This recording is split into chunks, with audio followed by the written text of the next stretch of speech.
सिर्फ और सिर्फ एक लाइन के भजन, एक लाइन के वंदना और जगत के जननी से धर्मेंद्र सोलंकी के निवेदन बा। रोज गवावेलू, रोज बजवावेलू, देश दुनिया में जाइला।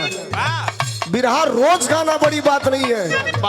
मैं रोज बलिया में घूम कर गा दूं, रोज मऊ में घूम कर गा दूं, रोज चंदौली, बनारस, गाजीपुर में घूम के गा दूं, लेकिन जब आउट ऑफ स्टेशन होना पड़ता है, आउट ऑफ स्टेट होना पड़ता है, आउट ऑफ कंट्री कभी जानी पड़ती है, तो कभी कभी मन में दहशत भी होता है कि बड़ा मंच है, बड़े लोग हैं। अब खाली गावे खाती गई वाला तो अलग बात बा, अपनी विश्वसनीयता कायम करने के लिए गए हैं तो फिर आपको सतर्क रहना पड़ता है। रोज गाइला माई तोरे कृपा से, लेकिन उतने गाइला कितना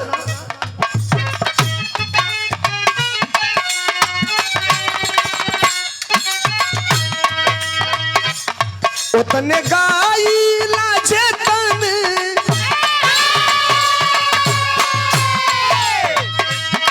उतने गाइला चेतन बा ज्ञान ये माई। उनके बैठावा लोग तन कहीं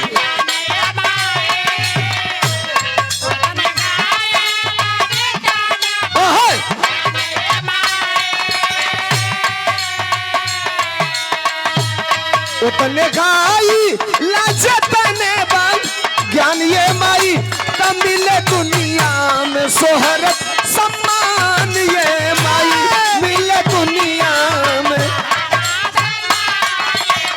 ये बहादुर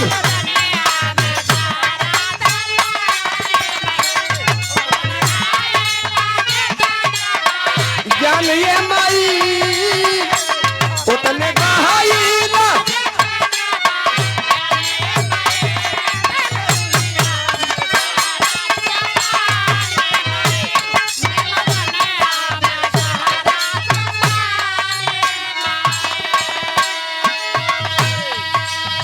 भजन कई प्रकार का होला। एगो तो होला कि रोज लगातार गावत नहीं तो 50 लाइन 50 बंद ना, एक लाइन में 1000 किलोमीटर की बात कही जा सकती है।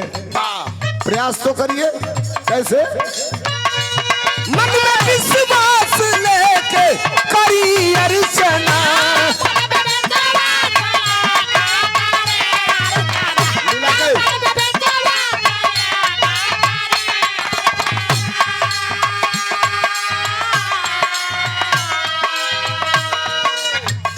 ये प्रियांशु चौधरी पुत्र हरिंदर प्रताप यादव, वकील साहब, जिला पंचायत प्रत्याशी, वार्ड नंबर 1, दुबारी मऊ। हल्ला भइल कि अप्रैल महीने चुनाव हो जाई, फिर कल से परसों से हल्ला भइल बा कि नवंबर दिसंबर में चुनाव हो जाई। अप्रैल महीने चुनाव हल्ला भइल, बड़ा सरगर्मी रहे। गांव गांव में एगो गाड़ी निकले तो एगो गाड़ी ढूके, लेकिन तोले पियर का चाचा 5-6 बेर रहेगा पलट गई, चुनाव टोर गए। चुनाव टरले से जिला पंचायत वाला लोग की सेहत पतन को कोनो असर नहीं खे। ये लोग का कौन चिंता बा जिला पंचायत लड़े वाला लोग के। गांव में जाए के बाद दूसरे का बिस्कुट खाए के बाद, दूसरे का चाय पिए के बाद, दूसरे का नमकीन खाए के बाद, दूसरे का पानी पिए के बाद, ये लोग का कहे को रुपया लगे के बा भाई। हरान में बालो तो पर धनिया लड़े वाला 5 लाख धैले रहो कि 3 महीना में लड़ ले तो ले बढ़ गई 6 महीना 1.5, तब 5 लाख में हरारू का गहना बेचे के पड़ा था। ये भाई जे के 75 रुपया ला साझी का दे दिल वाला, अब टोरी गई 3 महीना अवरी तो वो 3 महीना देवे के पड़ी ना, तो 99 दिन देवो, 1 दिन ना देवो तो वोट कटले बाबू। आज रोज वाला रहना सब कुल कर लहल बा कहता न कितनी 3 महीना अवरी टोर जाई तो यही में मजे आ जाई। ये जिला पंचायत के प्रत्याशी हमारे भाई प्रियांशु चौधरी पुत्र हरिंदर प्रताप यादव, वकील साहब, आपके तरफ से 500 रुपयों का पुरस्कार। मालिक सुखी रखे, आपकी मनोकामना पूरी हो। और चुनाव का डेट अगर 1 हफ्ते में आ गया तो ठीक, नहीं तो मान के चलिए कि विधानसभा के बाद चुनाव होगा। चुनाव कराना ये लोग नहीं चाहते हैं, असल बात तो ये है। ये 500 रुपयों का पुरस्कार एक बार तालियां बजा करके स्वागत कर दे, सम्मान कर दे। तब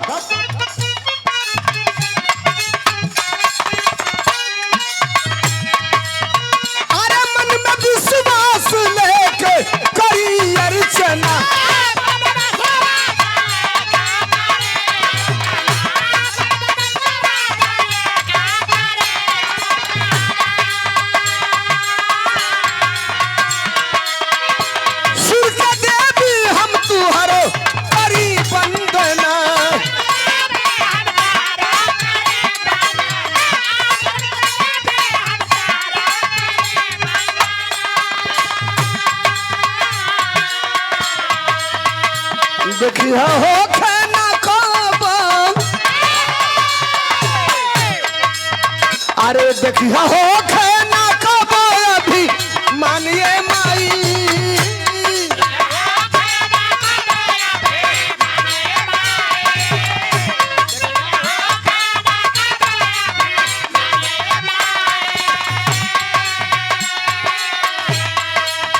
अरे देखिया हो खाना कब अभी मानिए माई, तब मिले दुनिया में सोहरत सम्मानिए माई।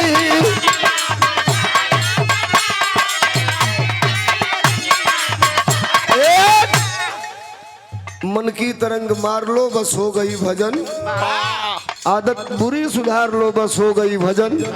लेकिन सुधर तब न। एक बार दिल से माई कह देबो कुल दुख दूर हो जाई, कुल पाप दूर हो जाई।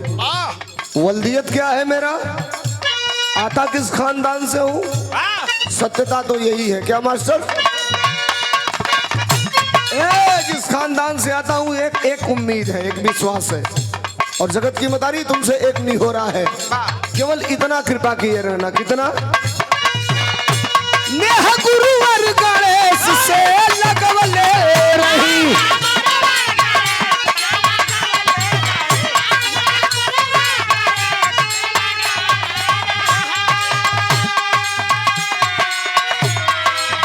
अरे गया कभी जी के अपन बनवले रही।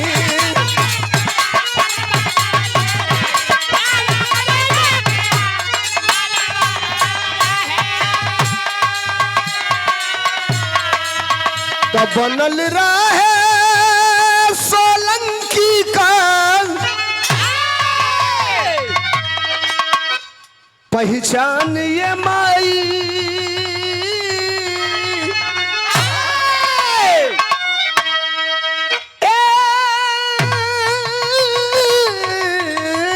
जननी बनल रहे अरे सोलंकी का पहचान ये माई, तमिल दुनिया में सोहरत सम्मान ये माई मिले दुनिया में। अरे वो तने का इलाज तने बा,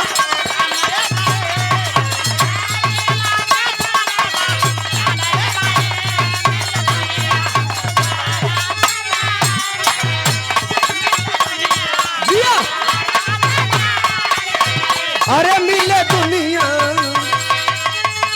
में सोहरत सम्मान ये माई हो। सुनो मास्टर, एकदम जल्दी जल्दी सुना, भजन हो गई। एक आध लाइन को चटकार गीत, चटकार मतलब बुझा था ना, देहाती भाषा में एगो चीज